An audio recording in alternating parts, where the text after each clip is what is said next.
ஆண்டவருக்கு மகிமை உண்டாகட்டும். இந்த நாளிலே கர்த்தர் கொடுக்கிற ஒரு நல்ல வார்த்தையை தியானிப்பதற்கு தேவன் கொடுத்த நல்ல வாக்குத்தத்தத்தை நாம் இப்பொழுது எடுத்து வாசிக்க போகிறோம். மத்தேயு எழுதின சுவிசேஷத்துக்கு நேராக உங்களுடைய வேதத்தை திருப்பிக் கொள்ளுங்கள். Turn your Bible with me. The Gospel Book of Matthew. மத்தேயு 8ஆம் அதிகாரத்துக்கு நேராக உங்களுடைய வேத புஸ்தகத்தை திருப்பிக் கொள்ளுங்கள். ஆண்டவர் இந்த நாளிலே நமக்கு ஒரு நல்ல வார்த்தை அதில் வைத்திருக்கிறார். கர்த்தர் நிச்சயமா இன்றைக்கு உங்களோடு பேசுவார். இந்த வார்த்தையை கொண்டு இந்த மாதம் முழுவதும் உங்களை நடத்துவார். ஆண்டவருக்கு மகிமை உண்டாகட்டும். மத்தேயு எழுதின சுவிசேஷம் 8ஆம் அதிகாரம் 13ஆம் வசனத்தை நாம் வாசிக்க கேட்க போகிறோம். மத்தேயு 8:13. ஆண்டவருக்கு மகிமை உண்டாகட்டும். பின்பு இயேசு நூற்றுக்கு அதிபதியை நோக்கி நீ போகலாம், நீ விசுவாசித்தபடியே உனக்கு ஆக கடவது என்றார். அந்த நாளிகையிலே அவன் வேலைக்காரன் சொஸ்தமானான். ஒரு அல்லேலூயா சொல்லுங்க. கைகளை உயர்த்தி அந்த வார்த்தைக்காக அல்லேலூயா சொல்லுவோம். அல்லேலூயா. இந்த மாதத்தில் கர்த்தர் கொடுக்கிற வாக்கு, நீ விசுவாசித்தபடியே உனக்கு ஆக கடவுது.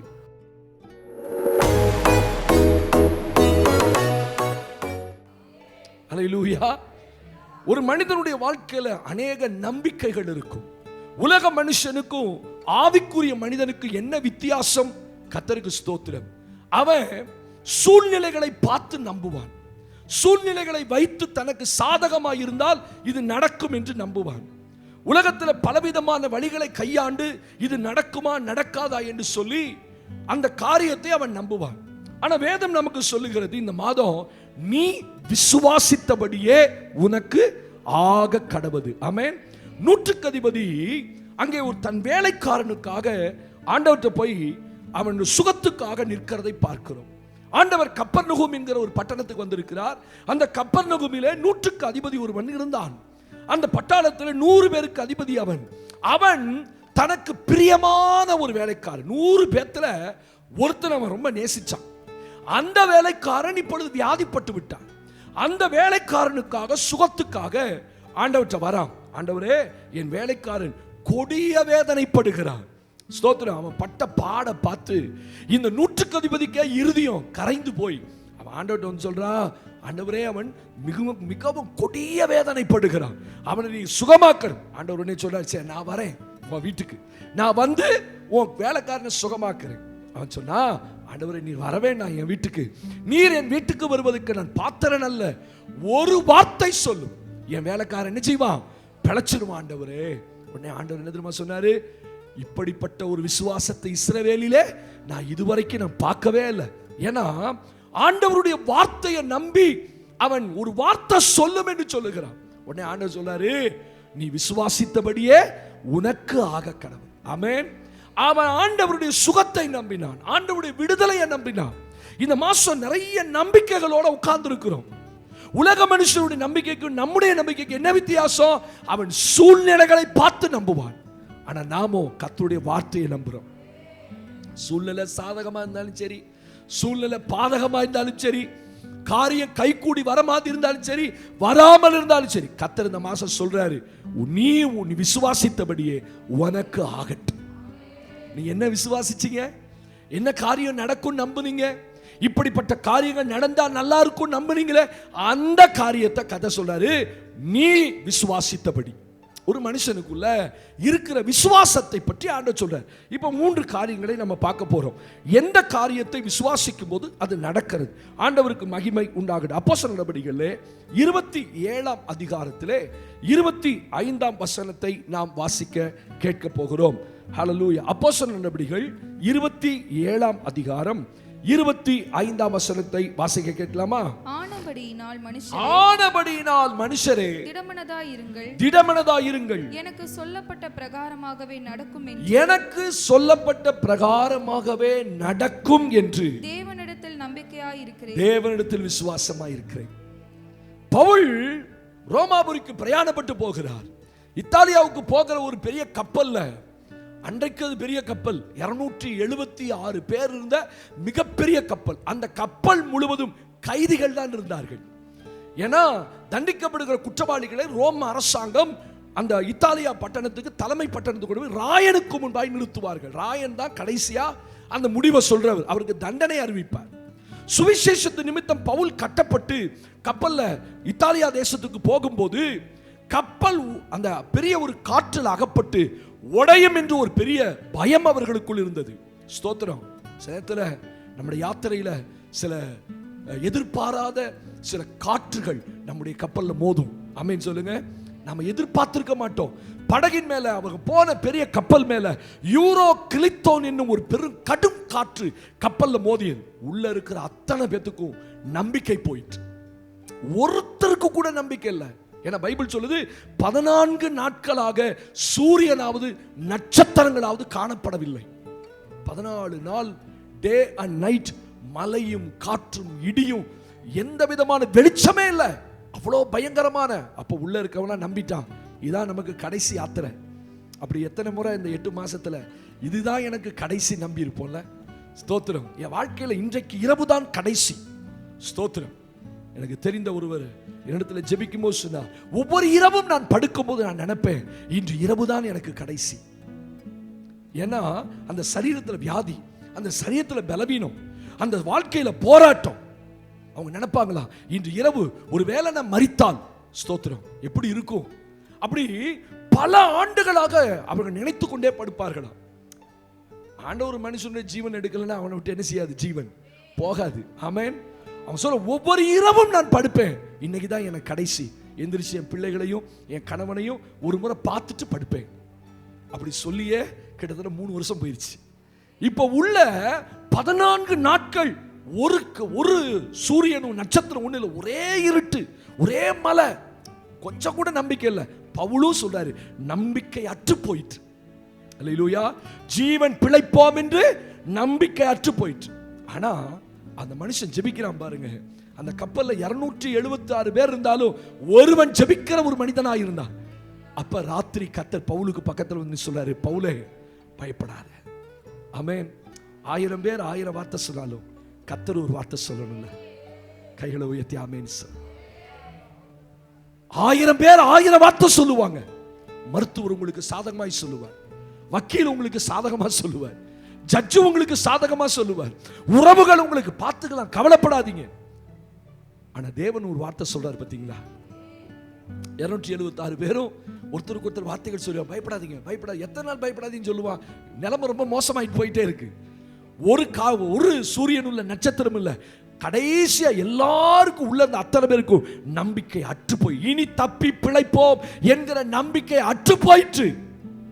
அப்ப பவுல் எந்திரிச்சுன்னு சொல்றாரு, சகோதரரே திடமனதாயிருங்கள், நான் சேவிக்கிறவரும் தேவனுடைய தூதனுமானவர் நேற்று ராத்திரி என் பக்கத்தில் வந்து சொன்னார், பவுலே திடன்கொள். ஒரு ஆமீன் சொல்லுங்க. அல்லேலூயா. என்று சொல்றா, எனக்கு சொல்லப்பட்ட பிரகாரம் நடக்கும் என்று நான் தேவனிடத்தில் நம்பிக்கையா இருக்கிறேன். ஆமென். தேவனுடைய பிள்ளைகள், நீங்க விசுவாசித்தபடி உங்களுக்கு ஆக கடவுது. ஏன் சொன்னாரு? புயலின் நடுவிலே, காற்றின் நடுவிலே நீங்க என்ன சொல்றீங்களோ அந்த வார்த்தை இந்த மாசம் நடக்கும்.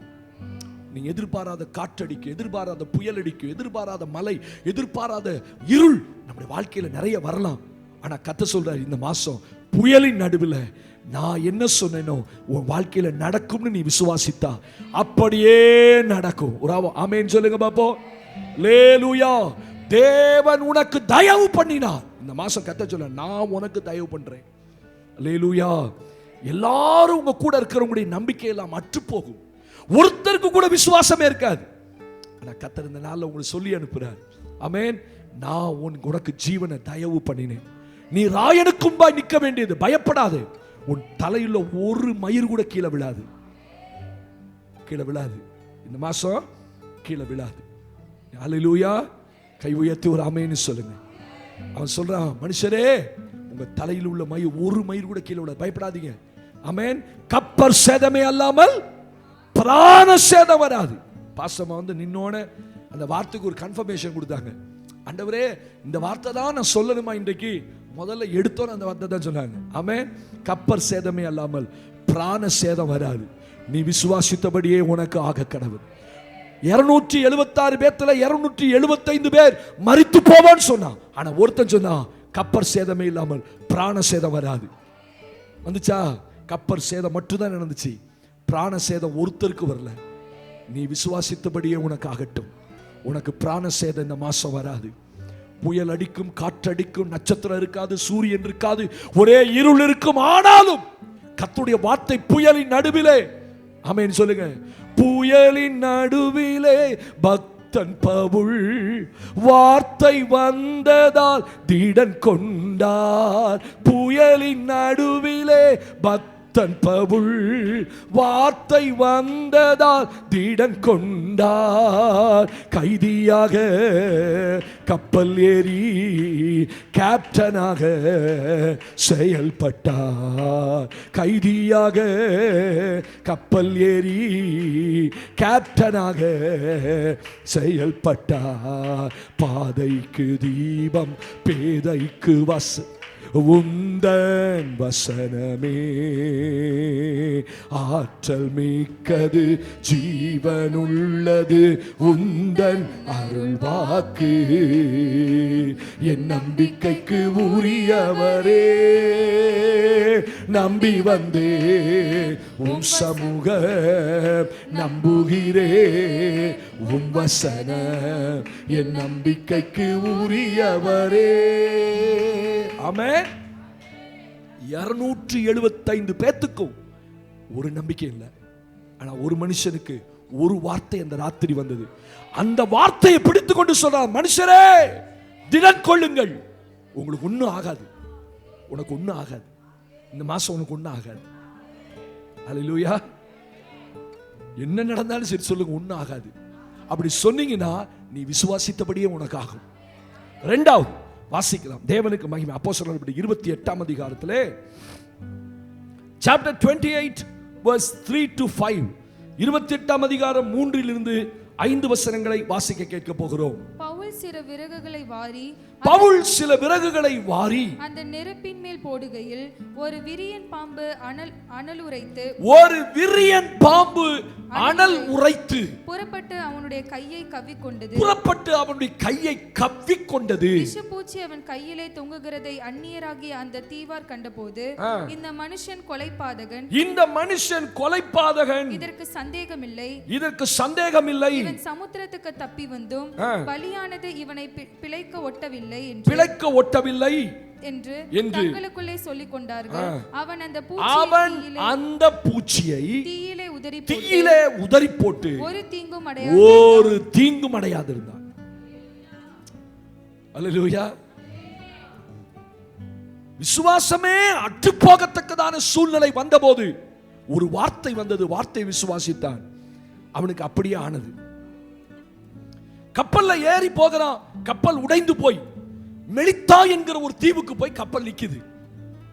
ரொம்ப நாள் கழிச்சு, 14 நாள் கழிச்சு ஒரு கரை கிட்டி வருது. அந்த ஊருக்கு பேர் மெலித்தா என்று எழுதப்பட்டிருக்கிறது. இன்னைக்கு நவீன காலத்துல மால்டா என்கிற ஆப்பிரிக்க தேசம் அது. நீங்க கூகுள்ல போட்டு பாருங்க, மால்டா அப்படின்னு போட்டா ஒரு ஆப்பிரிக்கன் கண்ட்ரி, அது ஒரு சின்ன நாடு. அந்த தீவுக்கு போய் கப்பல்ல இறங்குறாங்க.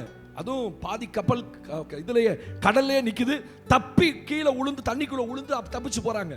அந்த ஊருக்கு போன பயங்கர மலை, குளிர். அந்த நேரத்துல அந்த ஊரார் எல்லாரும் சுத்தி நின்று வந்தவங்களை அப்படியே அணைச்சிக்கிட்டு, வாங்க எல்லாரும் விறகுகளை வாரி போடுங்க, நம்ம எல்லாரும் குளிர் காயலாம். ஒரு சின்ன தீவுல திடீர்னு ஒரு 276 பேர் போய் இறங்குறான்னா அது எவ்வளவு பெரிய கேதரிங்கா இருக்கும். எல்லாத்துக்கும் விறகுகளை வாரி போட்டு அந்த நெருப்பு மூட்டி குளிர் காயிறாங்க. பவுலும் சில விறகுகளை வாரி தான் பங்குக்கு போடலான்னு போறான். ஒரு விரியன் பாம்பு, வைப்பர், ஒரு விரியன் பாம்பு அனல் உரைத்து புறப்பட்டு நெருப்புல போட போகும்போது அந்த நெருப்பு பட்டோன கப்புடுவன் கையை பிடிச்சிச்சு. அந்த கையில தொங்குது. இப்படியே பாம்பு கொத்தி தான் கேள்விப்பட்டிருக்கேன், கையில தொங்குறதை இப்பதான் முதல் முறையா கேள்விப்படுறேன். அப்ப என்ன வேகத்தில் அந்த பாம்பு அடிச்சிருக்கணும் அவனை. ஸ்டிங்கே உள்ள போய் அந்த கொடுக்கு உள்ள நிக்குது, கீழே உழுவ மாட்டேங்குது. இதுவரைக்கும் நம்ம கேட்டதுல கொத்திட்டு போயிடுச்சுன்னு தான் கேள்விப்பட்டிருக்கோம். ஆனா பவுலுக்கு முதல் முறையா கையில இப்படி தூக்குறான், கையில தொங்கிட்டு இருக்கு பெரிய விஷப்பாம்பு. அந்த ஊரார் பார்க்கறான், நிச்சயமா இவன் கொலைபாதகன் தான், இவன் தப்பி வந்தாலும் இவனை விடல. பாருங்க, ஒரு ஊழியக்காரனை துரத்தி அடிக்குது பாருங்க பிசாசு. எங்க இவனை கப்பல்லே கொல்லணும் முடிவு பண்ணா, அங்க கர்த்தர் அவனோட இருந்தார். ஆமென் சொல்லுங்க. இப்ப தப்பி வரான், வேற யாரையும் கடிக்கல. நான் சொல்ல வேற யாரையும் கடிக்காது. அல்லேலூயா சொல்லுங்க. நமக்கு தான் பிரச்சனையே. கர்த்தருக்கு ஸ்தோத்திரம். விசுவாசத்தில் நிக்கிற கர்த்தருடைய பிள்ளைகளுக்கு தான் பிரச்சனை வரும், வேற யாருக்கும் வராது. அந்த தீவுல இருக்கவனையும் கடிக்கல, 276 பேத்துல 75 பேத்த கடிக்கல, இவனை ஒருத்தனை தான் ஒரே போடு. ஸ்தோத்திரம். ஒன்னும் செய்யல. பவுல் போய் அந்த நெருப்புல தீயில அந்த பூச்சியை உதறி போட்டான். அப்படின்றான், கீழே விழுந்துருச்சு. அவன் பாட்டுக்கு வந்து நிக்கிறான். அந்த தீவார் பார்க்கிறான் எல்லாரும், ஐயோ இவன் தேவன், இவனுக்கு ஒன்னும் ஆகல. இதே சொன்னா அவன் தான் பாவின்னு சொன்னான். இப்ப கொஞ்ச நேரம் கழிச்சு சொல்றா இவன் தேவனா இருப்பானோ. சொல்றேன், பவுல் அந்த பாம்பை பூச்சியா பார்த்தான், தீய பாம்பா பார்க்கல. சில நேரத்தில் நம்ம பிரச்சனைகள் வரும்போது அந்த பிரச்சனையா பார்க்கிறோம், அது அதுக்கு நமக்கு பிரச்சனையா மாறி போகுது. அந்த பிரச்சனை எனக்கு பிரச்சனை அல்லன்னு சொல்லும் போது நீ விசுவாசித்தபடியே உனக்கு ஆகட்டும் கர்த்தர் சொல்ற. இந்த மாசம் பிரச்சனைகள் வரும்போது பிரச்சனையா பார்க்காதீங்க. அந்த பாம்பை எல்லாரும் விரியனாக கண்டார்கள். 200 அந்த தீவுல அத்தனை பேரும் அந்த பாம்புன்னு பார்த்தான். பவுல் மட்டும் அதை பூச்சின்னு பார்த்தான். வித்தியாசம் தெரியுதா? எல்லாருடைய கண்ணுக்கு அது பாம்பா தான் தெரியும், ஆனா நம்ம கண்ணுக்கு மட்டும் அது பூச்சியா தெரியும். பூச்சிக்கும் பாம்புக்கும் வித்தியாசம் இருக்குல்ல. ஒரு 8 கால் பூச்சி ஓடுது, ஒரு கரப்பாம் பூச்சி ஓடுது அப்படின்னு தானே சொல்லுவோம். பாம்பு பூச்சி ஓடுது அப்படி சொல்லுவீங்களா? தோத்திரம். பாம்பை பூச்சின்னு சொல்ல மாட்டான், அதுக்கு பயந்துகிட்டே அது கயிறும்பான் தயிரும்பான் என்னென்னத்தையோ சொல்லுவான். அதை பாம்புன்னு வாயில கூட சொல்ல மாட்டான். கர்த்தருடைய பிள்ளை அதெல்லாம் பயப்படக்கூடாது. ஆமேன் சொல்லுங்க. கொத்திருச்சு. ஸ்தோத்திரம். ஆமேன். விஷம் இறங்கிருச்சு சரீரத்தில், ஆனா உண்ணாகல. ஆமேன். அது என்னை சேதப்படுத்தாதுன்னு அவன் நம்பினான், அது அவனை சேதப்படுத்தல. இந்த மாதம் உங்களை எதுவும் சேதப்படுத்தாது. ஆமேன். விஷம் உள்ள இறங்காது, எந்த வியாதி உன்னை தொடாது, அந்த வியாதிக்கு உண்மையில அதிகாரம் இருக்காது. ஏன்னா ஏற்கனவே மரணத்தின் கூரை ஒடித்த தேவன் உனக்குள்ள இருக்கிறபடினாலே ஆண்டவருக்கு மகிமை உண்டாகட்டும். இந்த மாதம் கர்த்தரை விசுவாசித்தபடியே உனக்காக கடவுது. ஒரு கூட்டம் இவன் மரிப்பான் என்று விசுவாசித்தார்கள், ஆனா பவுலோ நான் ஜீவனோடு இருப்பேன் விசுவாசித்தான். கர்த்தர் அவனுக்கு ஜீவனை கொடுத்தார். ஆமென். மரிப்பான் ஒரு கூட்டம் நம்பினான், பவுலோ நான் ஜீவனோடு இருப்பேன் நம்பினான். அல்லேலூயா. அந்த விஷம் ஒன்றும் பண்ணல அவனு. நான் சொல்ல வியாதி உங்களை ஒன்றும் பண்ணாது. உன் சரீரத்தில் வியாதி இருக்கும், ஆனா அந்த வியாதிக்கு உங்க மேல எந்த அதிகாரமும் இல்லை. அப்படி சொல்லணும். அப்படி சொன்னாதான் அது உங்க கண்ணுக்கு அது பூச்சியா தெரியும். எல்லாருடைய பார்வைக்கு விஷப்பூச்சி, ஆனா இவன் பார்வைக்கு சாதாரண பூச்சி. அப்ப இந்த மாதம் நீ விசுவாசித்தபடியே உனக்கு ஆகட்டும்னு கர்த்தர் சொன்னார்னா, நீ எதை விசுவாசிக்கிறாயோ அதை பூச்சின்னு பார்த்தா பூச்சி, பாம்புன்னு பார்த்தா பாம்பு, வியாதின்னு பார்த்தா அது வியாதி. உலகத்து பார்வைக்கு இந்த வியாதிக்கு நீ உயிரோட இருக்க முடியாது, ஆனா கர்த்தருடைய பார்வைக்கு அது சாதாரண ஒரு வியாதி. ஆமென் சொல்லுங்க. கை உயர்த்தி ஒரு ஆமென் சொல்லுங்க. கடைசியா ஒரே ஒரு வசனத்தை வாசித்து முடிக்கலாம். ஆண்டவருக்கு அப்போஸ்தலர் 16ஆம் அதிகாரத்திலே, Acts chapter 16 16ஆம் அதிகாரம், நீ விசுவாசித்தபடியே உனக்கு ஆகட்டும். 16ஆம் வசனம் முதல் 18ஆம் வசனம் வரைக்கும் வாசித்தரலாம். நாங்கள் ஜெபம் பண்ணுகிற இடத்திற்கு போகையில், அப்போஸ்தலர் 16 முதல் 18, நாங்கள் ஜெபம் பண்ண போகிற இடத்துக்கு போகையில் குறி சொல்ல ஏவுகிற ஆவியை கொண்டிருந்து குறி சொல்லுகிறதினால் தன் எஜமான்களுக்கு மிகுந்த ஆதாயத்தை உண்டாக்கின ஒரு பெண் எங்களுக்கு எதிர்பட்டாள். அவள் பவுலையும் எங்களையும் பின்தொடர்ந்து வந்து, இந்த மனுஷர் உன்னதமான தேவனுடைய ஊழியக்காரர், ரட்சிப்பின் வழியை நமக்கு அறிவிக்கிறவர்கள் என்று சத்தமிட்டாள். இப்படி அநேக நாள் செய்து கொண்டு வந்தால் பவுல் சினம் கொண்டு குறிச்சு வச்சுக்க அந்த இடத்தை. பவுல் சினம் கொண்டு திரும்பி பார்த்து நீ இவளை விட்டு புறப்பட்டும்படி இயேசு கிறிஸ்துவின் நாமத்தினாலே உனக்கு கட்டளையிடுகிறேன் என்று அந்த ஆவியுடனே சொன்னான். அந்நேரமே அது புறப்பட்டு போயிற்று. ஸ்தோத்திரம். அல்லேலூயா சொல்லுங்க. பவுல் ஊழியம் செய்கிற நாட்கள்ல அவனுக்கு பின்னாடி ஒரு பொம்பளை வந்துகிட்டே இருந்தா. அந்த பொம்பளை யாருன்னா அசுத்த ஆவியினால் பிடிக்கப்பட்டவ. அவளுக்குள்ள ஒரு குறி சொல்லுகிற ஆவி ஒன்று இருந்தது. அந்த குறி சொல்லுகிற ஆவி அவளுக்குள்ள இருந்ததுனால அவளுடைய எஜமான்களுக்கு பாருங்க, இவளை வச்சு ஒரு கூட்டமே பிளப்பு நடத்திட்டு இருந்துச்சு. இவ நல்ல குறி சொல்றதுனால நல்ல வருமானம். இவ பின்னாடியே போறான். பின்னாடி போய் சொல்ல, உன்னதமான தேவனுடைய ஊழியக்காரர்கள் நம்ம பட்டணத்துக்கு வந்திருக்கிறாங்க. இதை டெய்லி சொல்லிட்டு இருக்கும்போது பவுல் சினம் கொண்டு, சில நேரத்தில் கர்த்தருடைய பிள்ளைகளுக்கு ஒரு நல்ல பரிசுத்த கோபம் வரணும். என்ன கோபம் வரணும்? ஆமா, சும்மா கோபம் வரக்கூடாது. சில நேரத்தில் ஆவிக்குரிய வாழ்க்கையில சில பரிசுத்த கோபம் வரணும். பவுல் சினம் கொண்டு திரும்பி அந்த அம்மா அந்த பெண்ணை பார்த்து, அந்த ஸ்திரியை பார்த்து, அவளுக்குள் இருந்த ஆவியை பார்த்து சொல்றான், நீ இவளை விட்டு போ என்று இயேசு கிறிஸ்துவின் நாமத்தில் உனக்கு கட்டளையிடுகிறேன். அவ்வளவுதான். நல்லா கவனிங்க. சில நேரத்தில் ஆண்டவர் நமக்கு கொடுத்த வார்த்தை என்னென்ன இந்த மாசம், நீ விசுவாசித்தபடியே உங்களுக்கு உங்க வாழ்க்கையில் நிறைய டிஸ்டர்பன்ஸஸ் சில ஆவிகள் கொண்டு வரும். அல்லேலூயா. ஆனா தேவனுடைய பிள்ளைகளுக்கு விரோதமா ஒன்று நிக்காது. அல்லேலூயா சொல்லுங்க பாப்போம். பவுல் சினம் கொண்டு திரும்பி பார்த்து, நீ இவளை விட்டு போ, அது என்ன சேதப்படுத்தாது நீங்க நினைச்சீங்கன்னா, அதை ஊதி பெருசா பார்த்து, ஐயோ இது ஆவி, இது பயங்கரமா இருக்கும், இது என்ன ஏதாவது சேதப்படுத்தி நீங்க நினைச்சா அது உங்களை சேதப்படுத்த வரலாம். ஆனா பவுல் அந்த ஆவிக்கு பயப்படவே இல்லை. ஆமென் சொல்லுங்க. சினம் கொண்டான். சில நேரத்தில் அசுத்த ஆவிகள் மேல கர்த்தருடைய பிள்ளைங்க சினம் கொள்ளணும். ஆமென். உங்களுக்கு எவ்வளவு கோபம் இருந்தா அந்த ஆவியை எவ்வளவு அதிகாரத்தோடு கடிந்து கொள்வீங்களோ, கடிந்து கொள்ளும் போது அது உங்களை ஒன்று சேதப்படுத்தாது. ஒரு ஆமென் சொல்லுங்க பாப்போம். கர்த்தர் இந்த மாதிரி சொல்றார், வியாதியோ சூழ்நிலையோ அசுத்தாவியோ ஒன்றும் உங்களை சேதப்படுத்தாது. நீ விசுவாசித்தபடியே உனக்கு ஆகட்டும். எழுந்து நிற்போம். கர்த்தர் இந்த மாதத்தின் வாக்குத்தத்த வசனத்தின்படி உங்களை ஆசீர்வதிப்பாராக. ஹல்லேலூயா. தேவனுக்கு மகிமை உண்டா. கர்த்தர் கொடுத்த நல்ல வார்த்தைகளுக்காய் நம்ம எல்லாரும் எழுந்து நின்று கைகளை உயர்த்தி ஆண்டவர் இந்த மாதத்தில் சொல்லி, நீ என்ன விசுவாசிக்கிறாயோ, உனக்கு காற்றடிக்கும், மழை அடிக்கும், புயல் அடிக்கும், எல்லாம் அடிக்கும், ஆனா நீ சொல்லணும், ஒரு தலையில் உள்ள மயிர் கூட கீழே விழாது. ஆண்டவருக்கு மகிமை உண்டாகட்டும். நீ விசுவாசித்தபடியே உனக்கு ஆகட்டும். அத்தனை பேரும் பயந்தார்கள், அத்தனை பேரும் மரிப்போம் என்று நம்பினார்கள். ஆனா ஒரு மனுஷனா ஜீவனோடு இருப்பேன் நம்புதான். ஒரு மனுஷனை ஆண்டவர் பாம்பு கொத்தியும் அது பூச்சியாய் அவன் கண்களுக்கு பட்டது. காரணம், அவன் விசுவாசித்தபடியே அவனுக்கு ஆனது. அவன் விழுந்து சடுதியிலே மரிப்பான் என்று நினைத்தார்கள். உங்க உறவுகள் நினைப்பாங்க, இவன் சீக்கிரம் செத்து போயிடுவான். ஆனா அவங்க கண்களுக்கு முன்பாக தேவன் உங்களை அடையாளமும் அற்புதமாய் கர்த்தர் இந்த மாதம் நிறுத்துவார். ஸ்தோத்திரம். அசுத்த ஆவி அவனை பின்தொடர்ந்து வந்தது. பவுல் திரும்பி பார்த்து சொன்னா, பொல்லாத ஆவியே போ இவளை விட்டு. அவளை சேதப்படுத்ததான் வந்துச்சு, ஆனா ஒன்றும் அவனை சேதப்படுத்தவில்லை. கரங்களை உயர்த்தி கர்த்தர் கொடுத்த வார்த்தைக்காய் ஸ்தோத்திரம் பண்ணுவோம். ஸ்தோத்திரம், ஸ்தோத்திரம், ஸ்தோத்திரம், ஸ்தோத்திரம், ஸ்தோத்திரம், ஸ்தோத்திரம்.